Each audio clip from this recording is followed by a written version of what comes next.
전북 지역에서도 코로나19 백신 접종이 시작됐습니다. 접종 첫날인 26일, 도내 노인 요양병원 등 28곳에서 400명이 백신을 맞았습니다.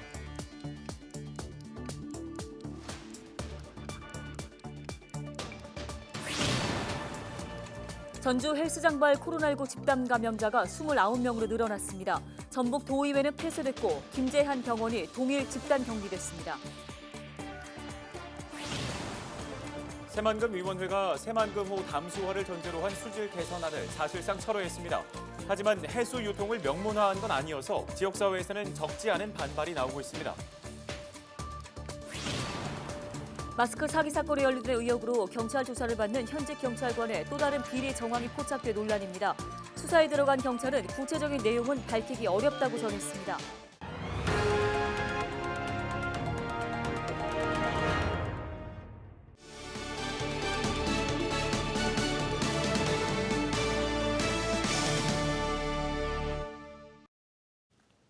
시청자 여러분 안녕하십니까? 헬로 TV 뉴스 전북입니다.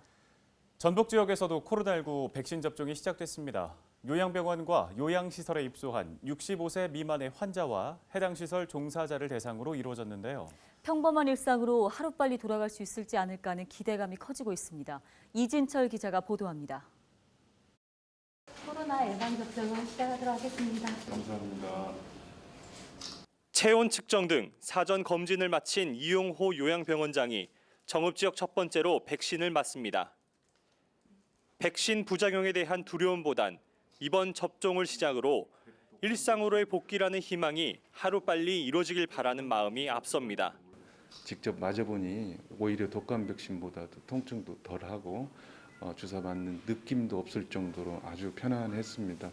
어서 빨리 전 국민 접종이 완료가 돼서 일상으로 복귀하는 날이 왔으면 하는 바람이고요. 아스트라제네카 백신의 경우 특수 주사기를 사용해 한 병당 10명이 나눠서 접종할 수 있습니다. 백신 잔여량을 최소화하기 위해 10명씩 차례대로 백신 접종이 이뤄집니다. 백신 접종을 받은 이후 따로 마련된 이상 반응 모니터링실로 이동해 최소 15분 정도 알레르기 반응이 나타나는 아나팔락시스 등 이상 증상 여부를 관찰합니다. 혹시 부작용이 있으면 어쩌나 하는 생각이 들었었는데 접종을 해보니까 오히려 통증도 없고 또 이렇게 안심하고 맞을 수 있다라는 확신이 좀 들었습니다.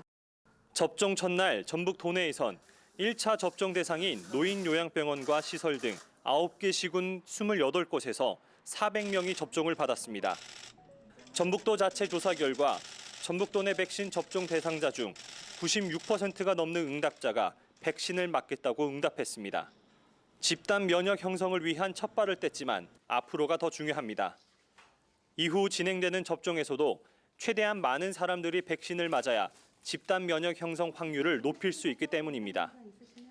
이를 위해 정부는 백신에 대한 안정성을 강조하며 앞으로 있을 접종을 독려했습니다. 국민 여러분께서는 이러한 상황을 감안하여 방역당국이 설명하는 백신의 안전성과 효능을 신뢰하고 예방접종을 적극적으로 받아주시기를 당부드리겠습니다. 이번에 백신 접종을 받은 대상자들은 8주 이후 2차로 추가 접종을 받게 됩니다. 3월부터는 대상이 고위험 의료기관 종사자와 소방관 등으로 확대돼 집단 면역 형성을 위한 코로나19 백신 접종 속도는 더 빨라질 것으로 보입니다. 헬로티비 뉴스 이진철입니다. 백신 접종을 앞두고 전북 소방본부가 접종기관을 대상으로 화재 예방 점검에 나섰습니다. 전북 소방본부는 1차 백신 접종기관인 보건소와 요양병원 등 96곳에 대해 화재 예방 순찰과 화재 진압 훈련 등을 진행한다고 밝혔습니다. 전북도는 올해 1분기부터 고위험 의료기관 종사자 등 우선 접종 대상자부터 차례로 코로나19 백신을 접종합니다. 전주시 효자동의 한 휘트니스발 코로나19 집단 감염 여파로 전북 도의회가 폐쇄되고 김제 지역 한 요양병원이 동일 집단 격리됐습니다. 전북도 보건당국은 26일 오후 3시까지 A 피트니스 센터와 관련해 모두 29명이 양성 판정을 받았다고 밝혔습니다. 전북도의회는 확진자 가운데 사무처 직원이 포함된 것을 확인하고 시설을 폐쇄하고 방역 작업을 실시하는 한편 오는 2일 예정된 임시회 일정을 2주 연기했습니다. 피트니스 센터에서 감염된 한 간호사도 지난 23일 김제 모 병원에서 근무한 것으로 확인돼 해당 병원에 대해 동일 집단 격리 조치가 취해졌습니다. 다음 소식입니다. 새만금호 해수 유통 논란 벌써 30년째입니다. 그래도 이번 새만금 기본계획 변경안을 보면 새만금호 담수화를 전제로 한 수질 개선안은 사실상 철회한 것으로 보이는데요. 네, 그렇다고 해수 유통을 명문화한 건 아니어서 지역사회에서는 적지 않은 반발의 목소리도 나옵니다. 정명기 기자입니다. 새만금위원회 공동위원장을 맡은 정세균 국무총리가 전북을 방문한 건 지난 수요일. 새만금호에 바닷물이 드나들 수 있게 새만금 기본계획에 명시해달라는 시민사회단체와 맞닥뜨립니다. 제발 좀 살려주세요. 잘 알겠습니다. 하지만 이번 새만금 기본계획 변경안에는 전면적인 해수 유통이 명문화되지 않았습니다. 그래도 지난해 12월부터 해수 유통량을 늘린 결과 수질 개선에 효과가 있었다는 게 새만금위원회의 평가입니다.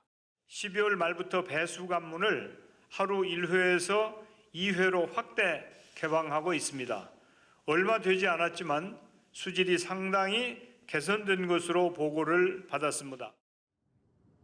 새만금위원회는 수질 개선 상태를 분석해가며 올 상반기 안에 단기 대책을 마련해 내후년까지 추진하기로 했습니다. 논란의 쟁점인 해수유통 규모와 방법에 대한 검토도 이어가겠다는 입장입니다. 농업용수 공급도 새만금호가 아닌 금강의 서포 양수장 등의 물을 활용하기로 했습니다. 새만금호를 담수화해 수질을 개선하겠다는 계획을 사실상 철회했다는 분석이 나오는 이유입니다. 새만금에서 친수 활동이 가능한 수질을 확보할 수 있도록 환경부와 농림부 등 관계기관에서 더욱 세심하게 관리해 주시고 그렇지만 해수 유통을 명문화한 건 아니기 때문에 지역사회의 반발도 적지 않습니다. 민주노총 전북본부는 즉각 해수 유통을 결단하라고 촉구했고 환경단체 등도 유감을 표명하며 수질 모니터링과 함께 해수 유통 방안 마련을 앞당겨야 한다고 주장합니다. 2023년까지 기다린 다음에 그 다음 절차를 밟을 필요는 없다라는 거죠. 모니터링은 모니터링대로 하면서 해수유통을 늘릴 수 있는 여러 가지 대안과 방향에 대해서 같이 논의를 시작을 해야. 지난 20년 동안 4조 원 넘는 예산을 쓰고도 사실상 수질 개선에 실패한 새만금호. 해수 유통을 늘리면서도 내부 개발에 속도를 낼 수 있는 방안이 나올지 주목됩니다. 헬로티비 뉴스 정명기입니다.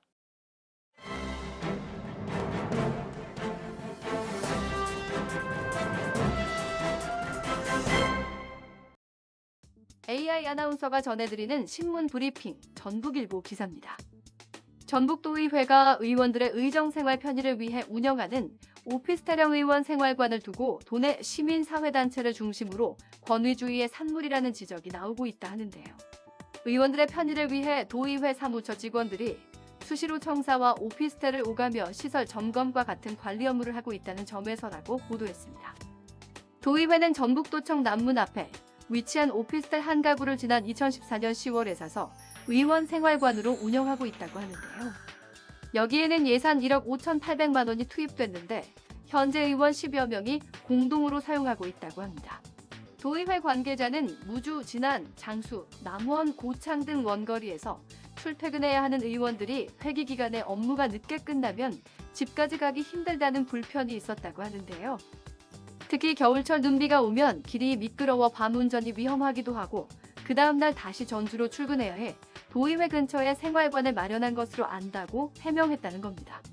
도의회 사무처 직원들은 한 달에 평균 2, 3회 정도 이 오피스텔에 들러 에어컨 등 시설물이 정상적으로 작동하는지 점검하고 있다고 하는데요. 2급 관사로 되어 있는 이 오피스텔의 한 달 관리비는 도시가스 요금을 비롯해 12, 13만 원이 지출되는데 납부 업무 또한 사무처 직원의 몫이라고 전했습니다. 이와 관련해 한 시민단체 관계자는 단순히 의원들의 편의를 위해 공무원 인력을 동원하는 것은 부적절해 보인다고 비판했다는 것입니다. 의원 생활관 관리 업무를 맡은 의회 사무처 관계자는 도청에서 바로 길 건너에 있는 오피스텔이어서 관리가 필요할 때마다 30분 정도를 할애하여 다녀오고 있고 관사 내부를 청소하는 업무는 별도로 외부 근로자를 채용해 맡기고 있다고 합니다. 지금까지 AI 아나운서가 전해드리는 신문 브리핑이었습니다.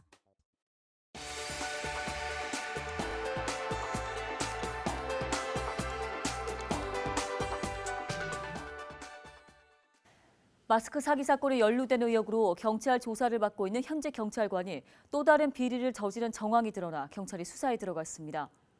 전북경찰청은 지난 25일 전주 완산경찰서 소속 A 경위를 직위 해제했다며 구체적인 내용은 밝히기가 어렵다고 밝혔습니다. A 경위는 지난해 3월 기업에 납품하는 마스크를 구하던 사람에게 마스크 40만 장을 팔겠다고 속여 2억 원을 가로챈 혐의 등으로 서울 성북경찰서에서 조사를 받고 있습니다.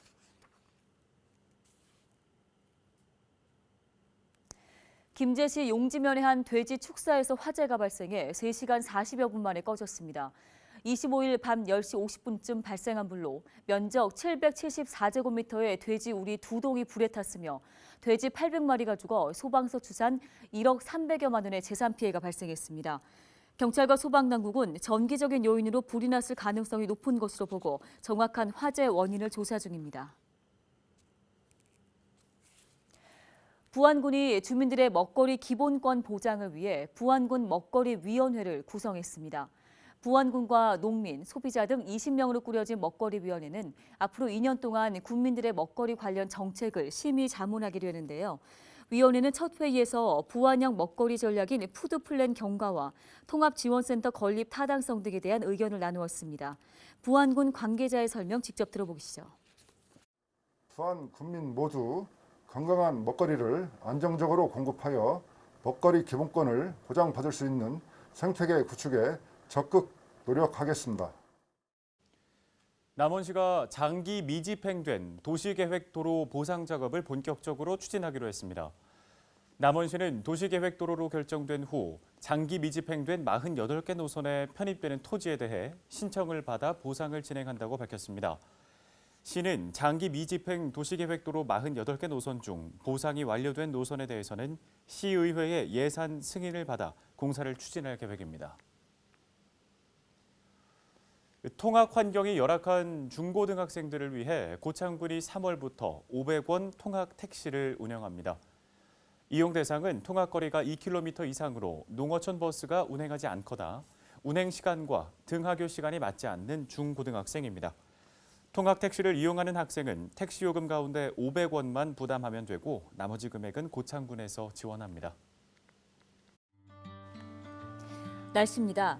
토요일 오전 기온 0도, 낮 기온 13도로 포근하겠습니다. 다만 바람이 강할 것으로 보여 강풍 피해 없도록 각별히 주의하셔야겠습니다. 일요일에는 구름 많은 가운데 오전 기온이 조금 떨어지면서 영하권으로 내려가겠습니다. 최저 기온 영하 2도, 낮 기온 18도로 예보돼 있어 일교차가 20도에 육박하겠습니다. 토요일 아침 최저 기온은 대체로 1도 내외일 것으로 보이는데요. 임실 0도, 김제 남원 1도, 부안 2도로 전망됩니다. 주간 날씨입니다. 다음 주 월요일부터 비가 내릴 것으로 보입니다. 화요일까지 대체로 따뜻하겠고 이후 영상과 영하를 오르내리며 기온 변동이 심해지겠습니다. 면역 질환에 걸리지 않도록 체온 유지 잘 해주시기 바랍니다. 바다 날씨입니다. 서해 남부 먼바다에 풍랑특보가 발효된 가운데 바람이 초속 10에서 18m로 매우 강하게 불겠습니다. 물결도 4m까지 높겠습니다.